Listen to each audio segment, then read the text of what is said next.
What's going on, campers? My name is Dave, and this is Off Grid. Thanks so much for joining me today. Today I've got a first look, or a first impression of this guy right here. I know it's long overdue. I know you've probably seen a bunch of different reviews on this one, so hopefully I'll be able to give you a little bit more information, shed a little bit more light on the Nemo Tensor Insulated pad. It's long overdue for me because I've had quite a journey getting to this point today in order to find this pad, and I really hope that it works out for me because I've had such bad luck in the past with some other pads that I've tried. So I've gone the Amazon route before, and I tried to do kind of like a progression of sorts of different air pads as well as one self-inflating pad, and none of them worked out for me, and it could be for a bunch of the different things I'm going to bring up in this video that I hope is going to fix it for me as a ground sleeper. So I'm a side sleeper as well as a stomach sleeper.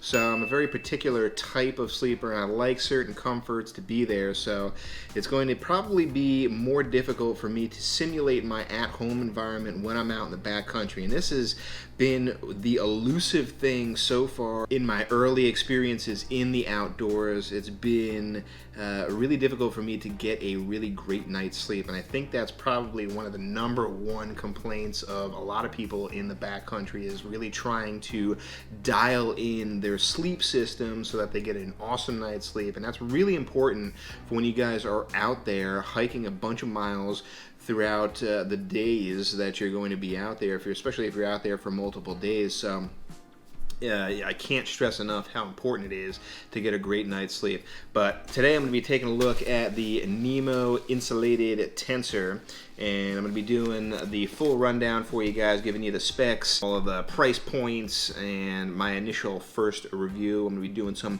B-roll in here showing you how I set it up and all that kind of good stuff. So let's dive right in to the specs for it. I'm going to post everything up on the screen. I never know which side I'm going to post it up on. I don't know why I'm doing like the cowboy shooter hands, but we're going to throw the specs up here on the screen as I'm talking about it. I also have it pulled up right here, so if you see me looking off on this side, it's because I have the specs just right off here on screen. So I ended up getting, and you might laugh at me, but I got the long and wide version of this pad, and the dimensions on that pad are 76 inches long, which is about 6'4" by 25 inches wide, so that's a little bit over 1.5 feet by 3 inches, and that's the loft on it. The R value of this pad is going to be 3.5, and then that's good to get you down to about the upper 20s, maybe the low 30s. But when you pair it with an excellent sleeping bag that's, has a comfort rating and not a survival rating of around 20 degrees, then you're going to be pretty roasty toasty up in this pad here. And I can definitely attest to that when I haven't taken this out in the field yet. I'm going to be taking it out pretty soon. But just when I had it blown up in my home here and I laid on it, I could feel immediately, like comparing it to the other cheap Chinese knockoff pads that I've tried before, I could immediately feel the radiant heat kind of like coming back off of my body, and I could feel how warm it was just in a very temperate and controlled environment. So I can definitely attest to that. I'm also going to throw up the other specs of the other pads that they have offered on Nemo's site and a bunch of other sites where you can snag this from, and I'm going to get into more of the price point later, but this will show you here all of the different specs for the pad and what you can expect to get it in. One of the things that I really like about this pad is that they do offer a wide version. They have a regular narrow version. They also offer this pad in a non-insulated version as well, but I would definitely recommend getting the insulated version because why not? It's going to be warmer for you, and it's going to be able to take you down to those colder temperatures. But another thing that I really like about this pad is that it is basically rectangular throughout the entire pad, and that's really great because I tried a self-inflating pad that had more of a mummy cut before, and like I said, I'm a side and stomach sleeper, so I like to go spread eagle. I like to spread out as much as possible. I have my pillow underneath my arm, and I like to splay my arms out when I'm I'm sleeping on my stomach and everything. So I definitely take up a lot of real estate on my pad, let's just say. So having that mummy cut where it narrows down, even if it's wider up top on your shoulders, not having the ability to kind of like move your legs out a little bit is very confining to me. That's the word I was looking for, confining. Restricting and confining to me. So I really like that it is 25 inches from the head all the way to the foot on this pad. So let's get into everything that is included on this pad as well too. Again, I'll be throwing up B-roll in between here, but let's just grab it out of the bag here. Actually, I don't have everything. I couldn't find everything that was included with this, but it was just a couple of minor things that I had taken out to kind of lighten it a little bit that I don't have anymore. So here you have the stuff sack right here. And they give you kind of like the directions here on how to set it up and use the pump sack that comes included with it. They also have a separate flap right here that did contain the patch kit for it, but I ended up taking it out because I end up using tenacious tape if I ever need to make a patch to my coat or tent or sleeping pad or whatever, or sleeping quilt. So I didn't need that. The other thing that it came with was a strap. It was like a Velcro strap that you can like put around the package here. So, and I think that's mostly, you know, if you didn't want to use the stuff sack and you wanted to ditch this weight, you could use the strap. But I'm going to end up keeping the stuff sack because I'm kind of a freak when it comes to trying to be as clean as possible when I'm out on the trail. So, you know, I know that like things can get dusty, things can kind of kick up, and dirt and everything can kind of get on your pad. So I ditched the strap and lost a little bit of weight there. The other things that are included here before I get into the weight specs is going to be this pump sack here, which is kind of long. Let me show you, like, display it out here. Kind of a big pump sack. You can see how big it is compared to my face, and I got a pretty big face. So that's a pretty decent sized pump sack here. That comes with a little valve that even says valve right on it. That you attach to the end of the pad here, and I'm not going to roll this out, I'll show you in the other shots, but this is the pad itself. So pretty decent size, and I really, so far on the first impression, I really like the overall size of the pad. So I've only really tested a couple other models out, and I think I'm going to do a future video on that, showing you guys kind of like a comparison of the different models that I've tried so far and what has kind of worked and what hasn't. But I really like the size, the overall size of this pad so far. So that's been good. I can also say, without even trying it yet, that being a side sleeper, one of the concerns is bottoming out and not having enough loft to get you off the ground. One of my earliest pads had maybe like 2 inches of loft, and my hip was digging into the ground, and I was bottoming out on that pad real hard, so that really stunk. And I can tell you, with 3 inches here, you have plenty of clearance if you're a side or stomach sleeper to not hit the ground with your hips. So let's get into the weight right now overall, and with everything included, with the strap, the pump sack, the stuff sack, the pad, and then the patch kit, I think it was around 24 ounces, which is 1 pound and 8 ounces, 1.5 pounds. But I took out the strap as well as the patch kit, and that got me down to 23 ounces. If you're ever interested in any of my weights, I have a link in the description below to show you like all the different weights on lighterpack.com. Now let's get into the price point now for this version. Now this version, the one that I got, is the long wide, so it's the biggest one that you can get. And like I said, I really like having the extra space on there, so that works out really well for me. The overall price point, the normal MSRP, sounds like I'm a car dealership salesman. Normal MSRP but the normal price on this pad, if you were to buy it at normal price, is $189, which, you know, pretty much it's $190. But I would definitely say look for a sale on this. I got it at REI during their Black Friday sale. I think I got at least 25% off. I think I got close to $35 to $45-ish off on it. So I got a really decent deal on it. I would definitely recommend waiting for a deal on this pad because it goes on sale not all the time, but quite frequently. So you're definitely able to snag a deal either on REI or Backcountry.com. And the other thing I'll say about the price point, I'll throw the other the other price points up on the screen because I showed you all the different specs. But the pump sack, if you were to ever rip this beyond repair, or if you ever wanted a replacement for this, it's $30 on Nemo's website. And I don't think you can buy the off-ended stuff to, you know, that fits the pad or that goes with the pad on like REI or Backcountry. So if you need to replace it and get it through Nemo, it's going to cost you $30. So I think that's pretty insane. So definitely try to be as careful as you can with that, because $30 for a simple piece of material like that is kind of crazy.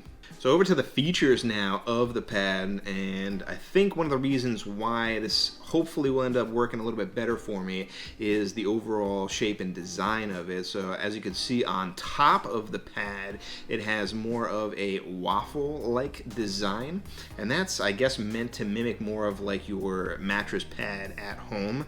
The other one that I was thinking about getting was the Sea to Summit Etherlight XT Insulated, which is a humongous name as well. And that one I've heard from a channel or two, I've heard from around YouTube, is quite possibly even more comfortable than this pad. But I got a great deal on this one, and when I was looking to buy this one, the Sea to Summit version was out of stock, so I couldn't get it even if I wanted to at the time. So I decided to just jump on this one and go for it. But the waffle design of it and the craftsmanship that Nemo is known for is what I was mostly investing in on this one. But one of the things that I'll also say too, instead of just like investing a bunch of your hard-earned money into a particular type of gear, one of the things that you can do is to go to your local REI and rent out pieces of gear. It's going to be a little bit more expensive to do that, but what it's affording you is the ability to go out there, test it for a couple of nights on a weekend backpacking trip or even longer. And I think for this particular pad, if I remember correctly, it was somewhere around like $15 to $20. If I'm wrong, I'll put it on the screen.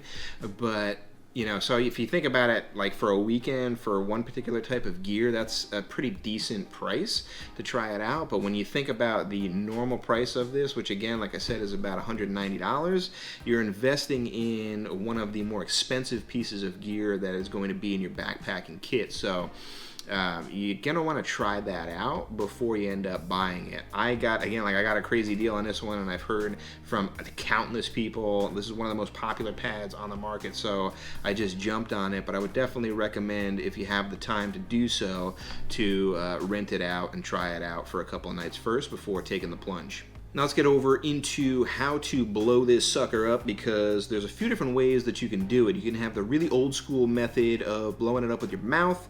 You can use the included pump sack, and then you could also use some sort of battery operated, I guess, like, what do you call it, like compressor or something like that, that blows air into it.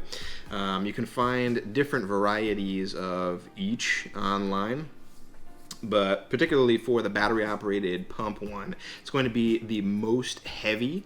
So I think the lightest ones that I've seen are about 3 ounces, and then I bought one which is like more of like a knockoff name, and that one was about 6 ounces. So it's definitely the heaviest option. Something like the stuff sack here is going to be, I don't know, maybe like 1 ounce to 1.5 ounces. It's going to be the lightest option you can go with, and it's already included. The one method that I would say that I wouldn't use is probably blowing it up with your mouth directly, because it's going to take you the most amount of effort, especially if you're already out on the trail, you get to camp, you've hiked a bunch of miles, you might get that lightheadedness, and you might even pass out from blowing so hard into the thing. So that's not necessarily one of the things that I would recommend. I would definitely recommend using the stuff sack here. It's the lightest option, and it's also one of the quickest options to blow it up. The quickest of all is probably going to be the battery operated pump, but this is a close second to that. I've done a test on this blowing it up, and it only took me, I think, about 4 of these pump sack bagfuls to pump the pad all the way up to the max. And it's really easy once you know how to blow up the pad in order to actually do it. So the one thing you want to do is make sure that everything is kind of sealed. You get the intake valve open on it, and then you attach the valve on the pump sack to the pad itself. And then what you're going to want to do is not put your mouth directly on it like you're on a panic attack with a brown paper bag breathing through it. What you're going to actually want to do is put your mouth away from it a good foot or so, and then blow from there. And what that actually does, I forget the actual name of it. I'll throw it up on the screen because I don't want to like butcher the name of it, but it's a certain type of effect where it causes a vortex with your blowing air into the bag. It sucks in other air around it and causes the bag to, you know, fill up a lot quicker. So that's going to end up catching a lot of the air really quickly, and then you just simply roll it down and it pushes the air into the bag. One of the pro tips that I'm going to tell you right off the bat that I've heard and that I can attest to after blowing this up already is the valve itself here is kind of like a two-way valve. You've got an intake and an outtake. Let's see if I can open this here. So this is the like the intake valve that you're going to have just resting on in there, and this is the final cap that you're going to push it off, you know, push it into to lock it in place here.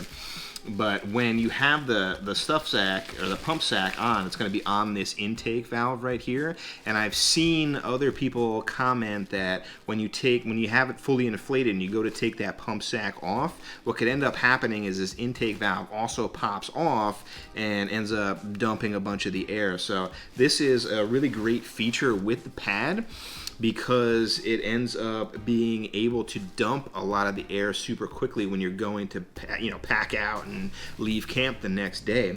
But it can also be a detriment if that pump sack kind of like stays on there when you're going to take it off of the pad. The easy way to kind of remedy that and get around that is to make sure that you put your thumb or your hand kind of around that intake valve as you're taking the pump sack off of it, and that'll make sure that everything stays where it needs to stay and the air stays in the pad.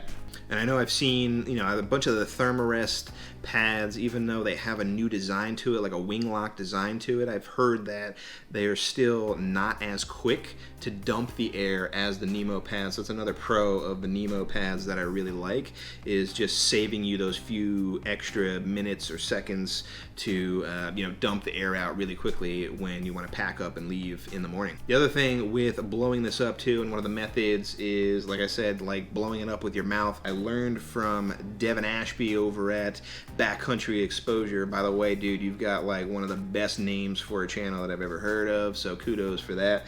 But he did an entire video. Go on over and check that one out if you haven't already. I think I'll post that up in the cards as well too. But he's got an entire video where he actually cuts open one of his sleeping pads and debunks the whole, if you blow into your pad directly from your mouth, there's going to get mold growth in there. So that's a rumor that actually doesn't really hold up, unless maybe you're in particularly humid environments year-round.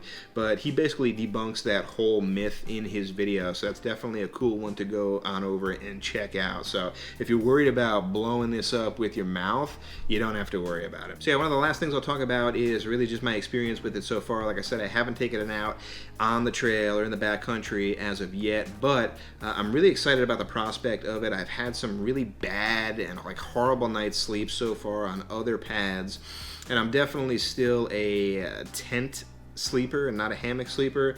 Haven't taken that plunge yet. Maybe if this one doesn't work out, I'm gonna have to try and do the whole hammock setup. But so far my impressions is that it's definitely super warm. I could definitely feel that in a more temperate environment, controlled environment, and I definitely think that that will relate out into the field as well too, because, you know, I've tried other pads at home before I went out. I always do that before I go out, and they were definitely not as warm as this one. So I can definitely say and agree with a bunch of other people that this one's probably going to be super warm. The other thing, like I said, that I already mentioned is that I really like that it's 25 inches wide from your head all the way down to your feet. I just jumped on this one with my regular pillow just to test out and just give it a test drive real quick, and I find it to be sufficiently wide. I was a little bit worried that it still wasn't going to be wide enough for me because, like I said, I really like to splay out and get comfortable.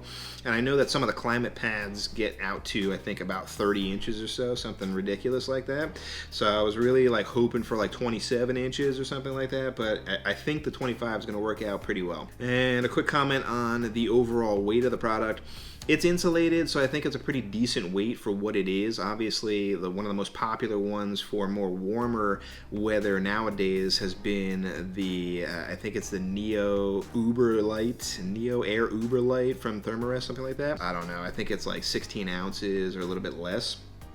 But it has like little to no R value whatsoever, and I don't particularly care for the horizontal design on that one either, and it's also that mummy cut that I don't particularly care for either, so I can't really like vouch for that particular type of design. But the overall weight I think is pretty decent on this pad for it being insulated. And I think one of the other talking points is probably going to be the sound that it makes when it's out there. There's a lot of pads that are out there that make that super crinkly type of sound. Let's see if I can insert some audio here.